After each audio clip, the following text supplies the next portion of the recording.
the Passover was the reminding us of the sin and the bondage and the slavery we were all in.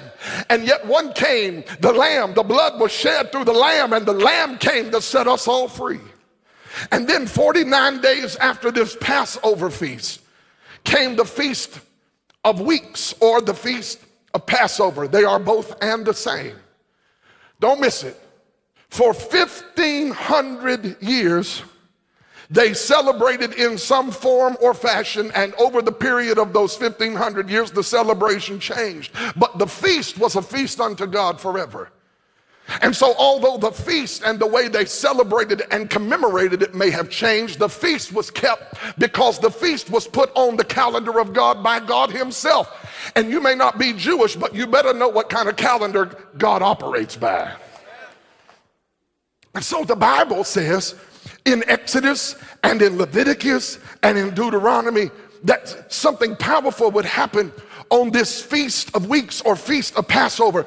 They would bring a first fruit and they would cut this sheath off, and they would cut the wheat off, and the wheat is superior to barley. And they wouldn't bring God what was convenient, they would bring God what is best. And watch this, they would bring this sheath unto the Lord, and they would thank him for the first fruit that came up from the ground. And it was a risk to give this offering, because essentially what they were saying is, I'm going to take some of what I could have eaten, but instead I'm going to offer it to God. You must understand that when God asks you for something, and I'm not just talking about money, I'm talking about anything you got.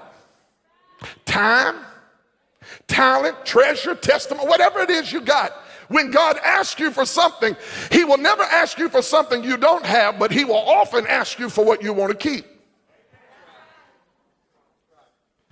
And for a farmer, bringing this first fruit to God was a bit of a risk, because they didn't know. Well, let me say it this way. They knew this: without God, there would be no more harvest. We're the people who understand that without God, there won't be no more harvest. Well, I got a great job. We're the people who understand that great jobs are a product of the blessing of the Lord. Is anybody in here, honestly, in a job that you probably are not qualified enough to have? I'm not talking about against qualification. You ought to be able to educate yourself and qualify yourself as much as you can. But I just believe I serve a God who, no matter how much you prepare, he'll always bless you beyond your preparation and take you beyond your ability. Because what kind of glory does God get if you can take credit for the life you got? What if God wanted to bless you with such a harvest that when it got through with you, everybody looking at you said, I know where he came from, I know where she came from, and there is no way but God for her and for him to have what that. You're looking at somebody like that. It's a harvest. It wasn't just a harvest of tangible things, however. The harvest was a prophetic declaration of the harvest of souls that were coming in. It was the first fruit. It was the beginning, but it was not the end of harvest. This is where we got to get some understanding in the church.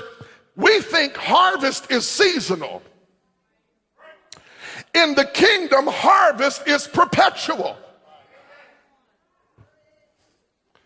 I'm not just going to live 1 month out of the year believing it's harvest time. I do believe there are times when God speaks prophetically and he puts a spotlight on a certain thought or a certain thing he is doing. I get all that. And there have been times we walked to this pulpit and said the next 3 months are full of harvest. But I want to tell you right now, there is a people that God is raising up who understand that harvest is not just something you visit occasionally. Harvest is something we step into perpetually, because he is not the Lord of what used to be. He is the Lord of the harvest now.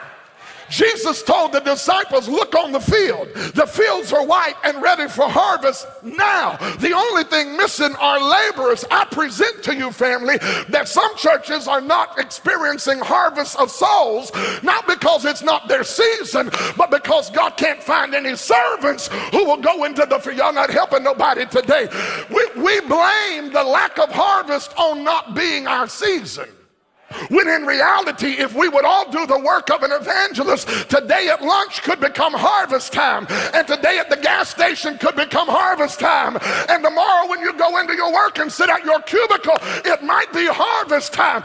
You say, Pastor, I ain't seen nobody get saved in a while. Well, I have, and the reason we have is because harvest is always in effect. He is the Lord of the harvest.